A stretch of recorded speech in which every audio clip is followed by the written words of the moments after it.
Halo, saya Ndaru Harjanto. Menjaga kesehatan di usia senja bukan sekadar soal angka di alat pemeriksaan, melainkan bentuk rasa syukur dan upaya kita untuk tetap mandiri serta berdaya bagi keluarga tercinta. Tubuh kita adalah aset yang paling berharga, dan di tahap kehidupan ini, mendengarkan sinyal-sinyal kecil yang diberikan tubuh menjadi sangat krusial agar kita bisa menikmati masa tua dengan penuh kualitas tanpa hambatan fisik yang berarti.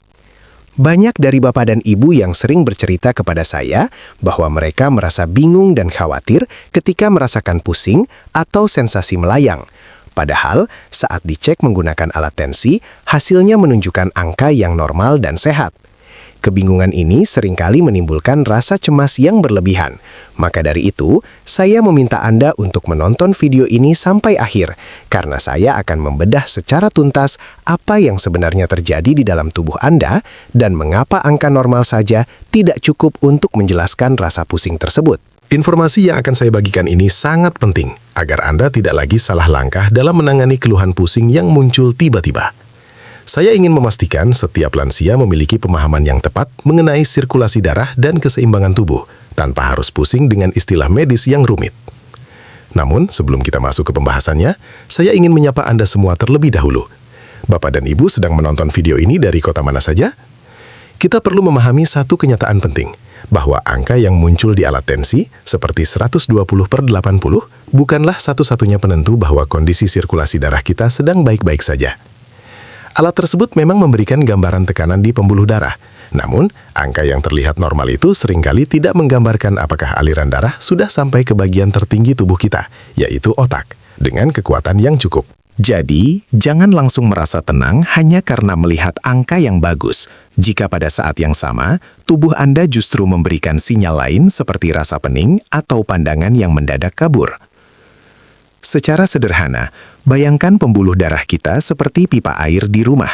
Meskipun tekanan di pusat pompa terbaca stabil dan normal, belum tentu air tersebut bisa naik ke lantai atas jika ada hambatan di tengah jalan atau jika pompanya sedikit terlambat bereaksi. Begitu juga dengan tubuh kita yang sudah tidak semudah dulu, di mana sistem distribusi darah memerlukan waktu lebih lama untuk menyesuaikan diri dengan perubahan posisi atau aktivitas. Inilah alasan mendasar mengapa meskipun hasil pemeriksaan di meja dokter menunjukkan hasil yang sempurna, Anda masih bisa merasakan sensasi seperti melayang atau tidak seimbang. Penting bagi Bapak dan Ibu untuk menyadari bahwa kualitas aliran darah ke otak jauh lebih bermakna daripada sekadar angka yang tertulis di kertas hasil laboratorium. Kepala yang sering terasa pusing meskipun tensi normal, biasanya menjadi pertanda bahwa pasokan oksigen yang dibawa oleh darah sedang mengalami hambatan sesaat atau tidak tersalurkan secara merata ke saraf-saraf keseimbangan kita.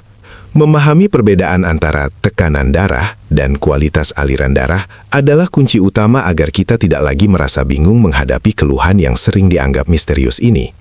Salah satu penyebab paling umum yang sering saya temui di lapangan adalah kegagalan tubuh dalam menyesuaikan diri dengan perubahan posisi yang cepat. Saat Bapak dan Ibu sedang asyik duduk atau berbaring santai, lalu tiba-tiba bangkit berdiri untuk mengambil sesuatu, gravitasi secara alami akan menarik darah turun ke arah kaki. Pada usia muda, tubuh memiliki sensor yang sangat sigap untuk segera memompa darah kembali ke atas. Namun seiring bertambahnya usia, sensor otomatis ini seringkali mengalami keterlambatan respon sehingga darah terlambat mencapai otak tepat waktu. Keterlambatan respon inilah yang menyebabkan munculnya sensasi pusing atau kelayangan selama beberapa detik, tepat setelah Anda berdiri. Meskipun jika pada saat itu kita mengukur tekanan darah dalam posisi duduk hasilnya terlihat normal, kenyataannya tekanan tersebut sempat merosot tajam sesaat setelah Anda beranjak dari tempat duduk. Hal ini bukan berarti Anda sedang sakit parah, melainkan sinyal bahwa sistem pengatur tekanan darah di dalam tubuh Anda membutuhkan waktu sedikit lebih lama untuk menyeimbangkan distribusinya agar bisa mencapai kepala dengan sempurna. Oleh karena itu, saya selalu menyarankan agar Anda tidak terburu-buru dalam melakukan gerakan yang drastis. Berikan kesempatan bagi tubuh untuk melakukan penyesuaian dengan cara bergerak secara bertahap, agar aliran oksigen tetap stabil dan tidak terputus di tengah jalan. Memahami cara kerja tubuh yang mulai melambat ini akan membantu Bapak dan Ibu terhindar dari resiko jatuh atau pingsan yang seringkali bermula dari rasa pusing yang dianggap remeh ini. Faktor selanjutnya yang seringkali terlewatkan adalah pengaruh dari konsumsi obat-obatan rutin yang Bapak dan Ibu konsumsi setiap hari. Sangat umum bagi kita di usia senja untuk mengonsumsi lebih dari satu jenis obat, baik itu untuk mengontrol gula darah, menjaga kesehatan jantung, atau bahkan obat untuk melancarkan buang air kecil. Namun, yang perlu disadari adalah, meskipun obat-obatan tersebut bekerja sangat baik untuk tujuan utamanya, mereka seringkali memiliki efek samping yang membuat sistem syaraf kita menjadi sedikit lebih sensitif atau membuat tekanan darah turun terlalu rendah di waktu-waktu tertentu tanpa kita sadari. Beberapa jenis obat bekerja dengan cara melebarkan pembuluh darah agar beban kerja jantung menjadi lebih ringan. Namun efek sampingnya adalah aliran darah ke otak menjadi tidak sekuat biasanya saat kita sangat membutuhkannya. Hal inilah yang menjelaskan mengapa angka tensi Anda terlihat sangat bagus dan terkontrol di atas kertas, tetapi Anda justru merasa seperti melayang atau kehilangan keseimbangan tak lama setelah meminum obat tersebut. Ini bukan berarti obatnya salah, melainkan tubuh Anda sedang memberikan reaksi terhadap interaksi zat-zat tersebut yang memengaruhi kestabilan sirkulasi darah ke kepala. Saya sangat menyarankan agar Bapak dan Ibu tidak menghentikan konsumsi obat secara sepihak hanya karena merasa pusing. Langkah yang paling bijak adalah dengan mencatat kapan rasa pusing itu muncul, apakah 1 jam setelah minum obat atau justru di saat perut kosong. Lalu sampaikan catatan tersebut kepada tenaga kesehatan saat jadwal kontrol berikutnya. Dengan komunikasi yang baik, dosis atau waktu minum obat bisa disesuaikan agar penyakit utama Anda tetap terkontrol. Namun, kenyamanan serta keseimbangan tubuh Anda setiap harinya tidak terganggu oleh rasa pusing yang mengganggu. Seiring bertambahnya usia, secara alami terjadi perubahan pada struktur pembuluh darah kita, yang seringkali menjadi lebih kaku dan kehilangan kelenturannya. Bayangkan pembuluh darah kita seperti selang air. Jika selang tersebut masih baru, ia akan sangat elastis dan mudah mengalirkan air dengan lancar, meskipun ada perubahan tekanan. Namun, pada usia senja, selang ini cenderung menjadi lebih keras, sehingga meskipun mesin pompa jantung kita bekerja dengan tekanan yang terlihat normal pada alat ukur, distribusi darah ke area-area sensitif seperti pusat keseimbangan di otak menjadi kurang efisien dan tidak sehalus dulu. Kekakuan ini menyebabkan aliran darah tidak lagi mengalir secara berkesinambungan, melainkan menjadi sedikit tersendat atau tidak stabil saat melewati jalur yang sempit menuju kepala. Inilah mengapa Bapak dan Ibu sering merasa kelayangan atau merasa seperti ada beban di kepala, karena otak tidak menerima pasokan oksigen yang stabil setiap detiknya. Meskipun hasil pemeriksaan tensi menunjukkan angka yang dianggap aman oleh standar medis, kualitas hantaran darah yang kurang lancar akibat pembuluh darah yang kaku tetap bisa memicu sensasi tidak nyaman yang mengganggu aktivitas harian Anda. Kondisi ini menuntut kita untuk lebih bijaksana dalam menjaga pola hidup agar kekakuan pembuluh darah ini tidak semakin parah. Meskipun kita tidak bisa menghentikan proses penuaan secara total, kita bisa membantu kelancaran aliran darah dengan tetap bergerak aktif dan menjaga asupan nutrisi yang mendukung kesehatan dinding pembuluh darah. Dengan memahami bahwa masalahnya terletak pada kelenturan jalur darah kita, Bapak dan Ibu tidak perlu lagi merasa panik yang berlebihan, melainkan bisa fokus pada langkah-langkah praktis untuk menjaga agar sirkulasi tetap berjalan dengan optimal setiap harinya. Penyebab lain yang sangat sering saya jumpai, namun jarang disadari oleh Bapak dan Ibu, adalah kondisi dehidrasi atau kekurangan cairan yang terselubung. Seiring bertambahnya usia, sinyal haus di dalam otak kita tidak lagi sepeka dulu, sehingga banyak lansia yang merasa baik-baik saja padahal tubuhnya sudah sangat membutuhkan air. Ketika jumlah cairan di dalam tubuh berkurang, volume darah yang beredar pun ikut menyusut. Sehingga meskipun tekanan darah Anda terdeteksi normal pada alat ukur, jumlah darah yang dipompa ke arah kepala sebenarnya tidak cukup kuat untuk menyuplai oksigen secara maksimal ke otak. Kondisi darah yang menjadi lebih kental akibat kurang cairan ini membuat jantung harus bekerja lebih keras, namun hasilnya seringkali tetap tidak merata. Anda mungkin merasa angka tensi sudah ideal, tetapi rasa pusing atau perasaan seperti limbung terus muncul karena otak kehausan akan nutrisi dan oksigen yang seharusnya dibawa oleh air dalam darah Anda. Hal ini menjelaskan mengapa keluhan kelayangan seringkali memuncak di siang hari atau setelah Bapak dan Ibu melakukan aktivitas ringan, di mana cadangan cairan tubuh mulai menipis tanpa ada rasa haus yang memperingatkan Anda. Oleh karena itu, saya selalu menekankan pentingnya minum air secara terjadwal. Jangan menunggu sampai rasa haus itu datang menyapa. Cobalah untuk menyediakan air minum di dekat jangkauan Anda, dan minumlah sedikit demi sedikit namun rutin sepanjang hari untuk menjaga agar volume darah tetap stabil. Dengan memastikan tubuh terhidrasi dengan baik, Bapak dan Ibu sedang membantu jantung dan pembuluh darah bekerja dengan lebih ringan, sehingga sensasi pusing yang mengganggu bisa berkurang secara alami, tanpa perlu ketergantungan pada obat-obatan tambahan. Seringkali, rasa pusing yang Bapak dan Ibu alami sebenarnya sama sekali tidak berkaitan dengan kondisi jantung atau pembuluh darah, melainkan bersumber dari sistem keseimbangan yang ada di dalam telinga kita. Di dalam telinga bagian dalam, terdapat semacam alat sensor alami yang berfungsi sebagai kompas tubuh untuk mendeteksi posisi kepala dan gerakan kita. Seiring berjalannya waktu, sensor ini bisa menjadi lebih sensitif atau mengalami sedikit pergeseran komponen kecil di dalamnya, sehingga otak menerima sinyal yang membingungkan atau tidak sinkron dengan apa yang dilihat oleh mata kita.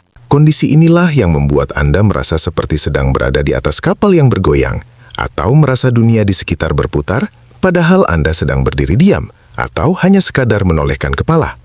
Karena masalahnya terletak pada sistem sensor keseimbangan dan bukan pada aliran darah, maka jangan heran jika hasil pemeriksaan tekanan darah Anda menunjukkan angka yang sangat normal dan sehat.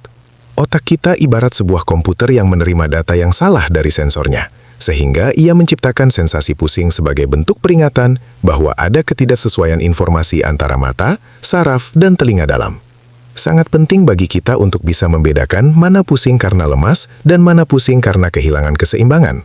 Jika Bapak dan Ibu merasa pusingnya disertai dengan rasa mual atau perasaan tidak stabil saat menggerakkan kepala ke arah tertentu, besar kemungkinan masalahnya ada pada sistem navigasi tubuh ini. Dengan memahami hal ini, Anda tidak perlu lagi terpaku hanya pada alat tensi saja, karena ada bagian lain dari tubuh kita yang juga memerlukan perhatian dan penanganan khusus, agar kita tetap bisa melangkah dengan mantap tanpa rasa takut akan jatuh.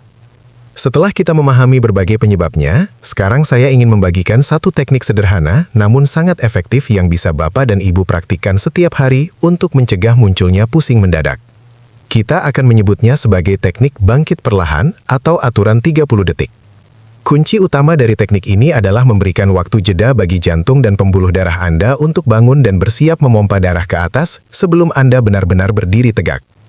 Dengan melakukan gerakan secara bertahap, kita sedang membantu sistem saraf otomatis di tubuh untuk menyesuaikan tekanan darah secara alami, tanpa menimbulkan kejotan pada otak. Langkah praktisnya sangat mudah. Saat Bapak dan Ibu bangun dari tidur di pagi hari atau setelah berbaring lama, jangan langsung melompat berdiri. Pertama, miringkan tubuh Anda terlebih dahulu, lalu gunakan tangan untuk mendorong tubuh hingga posisi duduk di pinggir tempat tidur. Diamlah sejenak dalam posisi duduk selama kurang lebih 30 detik sambil mengayun-ayunkan kaki secara ringan. Gerakan kecil pada kaki ini berfungsi seperti pompa manual yang mendorong darah dari area bawah kembali naik ke arah jantung dan kepala, sehingga saat Anda berdiri nanti, pasokan oksigen ke otak sudah dalam kondisi yang cukup dan stabil. Kebiasaan sederhana ini seringkali jauh lebih ampuh daripada obat-obatan dalam mengatasi rasa kelayangan di pagi hari atau saat beranjak dari kursi. Saya sangat menyarankan Bapak dan Ibu untuk menjadikan urutan gerakan ini sebagai rutinitas baru yang tidak boleh dilewati, karena keamanan Anda adalah yang utama. Dengan memberikan waktu transisi yang cukup bagi tubuh untuk mengatur ulang aliran darahnya, Anda telah melakukan langkah besar untuk menghindari resiko jatuh atau pingsan yang sangat berbahaya bagi kesehatan tulang dan sendi di usia senja. Langkah selanjutnya yang tidak kalah penting adalah mulai melakukan pengamatan mandiri terhadap pola pusing yang Bapak dan Ibu rasakan. Saya sangat menyarankan agar Anda menyediakan satu buku catatan kecil khusus untuk mencatat kapan tepatnya rasa pusing itu muncul. Apakah pusing itu hadir sesaat setelah Anda bangun tidur, setelah mengonsumsi jenis makanan tertentu, atau mungkin justru muncul 1 jam setelah Anda meminum obat rutin? Dengan memiliki catatan yang rapi, Anda tidak lagi menebak-nebak kondisi kesehatan Anda, melainkan memiliki data yang akurat mengenai apa yang sebenarnya sedang dirasakan oleh tubuh. Catatan ini akan menjadi senjata yang sangat ampuh saat Bapak dan Ibu berkonsultasi dengan dokter atau tenaga kesehatan nantinya. Seringkali saat di ruang periksa, kita lupa menjelaskan secara detail karena merasa terburu-buru. Padahal, informasi mengenai durasi pusing dan pemicunya adalah kunci bagi kami untuk memberikan penanganan yang tepat. Jelaskan juga seperti apa rasanya. Apakah kepalanya terasa berat, seolah ruangan berputar, atau hanya rasa limbung seperti kehilangan pijakan? Karena setiap detail kecil tersebut memiliki arti yang berbeda bagi diagnosa kesehatan Anda. Dengan melakukan evaluasi mandiri ini, Bapak dan Ibu sebenarnya sedang belajar untuk menjadi detektif bagi kesehatan diri sendiri. Anda akan mulai mengenali sinyal-sinyal unik yang diberikan tubuh, sehingga tidak lagi merasa panik setiap kali rasa tidak nyaman itu datang. Memiliki pemahaman yang baik tentang pola pusing ini akan mempermudah kita semua dalam menjaga agar tekanan darah tetap stabil dan kenyamanan hidup Anda tetap terjaga. Sehingga masa tua bisa dinikmati dengan perasaan yang jauh lebih tenang dan penuh percaya diri. Sebagai penutup, saya ingin Bapak dan Ibu mengingat satu hal utama, bahwa angka normal pada alat tensi bukanlah jaminan mutlak bahwa tubuh tidak membutuhkan perhatian lebih. Jangan pernah merasa bahwa rasa pusing yang Anda alami adalah sesuatu yang dibuat-buat atau hanya perasaan saja, karena tubuh tidak pernah berbohong dalam mengirimkan sinyalnya. Memahami bahwa kenyamanan fisik jauh lebih bermakna daripada sekedar angka di atas kertas adalah langkah awal menuju masa tua yang berkualitas, di mana kita tidak lagi hidup dalam ketakutan akan gejala yang tidak kita pahami penyebabnya. Tujuan saya membagikan informasi ini adalah agar Bapak dan Ibu memiliki ketenangan batin dalam menghadapi perubahan alami yang terjadi pada tubuh di usia senja. Meskipun proses penuaan membawa sedikit perlambatan dalam sistem sirkulasi kita, namun dengan pengetahuan yang tepat dan langkah-langkah praktis yang sudah saya jelaskan, Anda tetap bisa memegang kendali penuh atas kesehatan Anda. Jangan ragu untuk mendiskusikan setiap keluhan dengan tenaga kesehatan secara jujur dan detail, karena diagnosis yang tepat selalu berawal dari komunikasi yang terbuka antara Anda dan praktisi kesehatan Anda. Terima kasih sudah menyimak penjelasan ini dengan penuh perhatian sampai selesai. Ini menunjukkan betapa besarnya kepedulian Anda terhadap diri sendiri dan keluarga. Semoga informasi ini bermanfaat dan dapat segera Anda praktikkan dalam keseharian, agar setiap langkah yang Anda ambil selalu terasa mantap, stabil, dan bebas dari rasa pusing yang mengganggu. Saya Naru Harjanto. Mari kita terus menjaga kesehatan dengan penuh rasa syukur dan kebijaksanaan. Karena di usia senja, kesehatan adalah modal utama untuk terus berbagi kebahagiaan dengan orang-orang terkasih.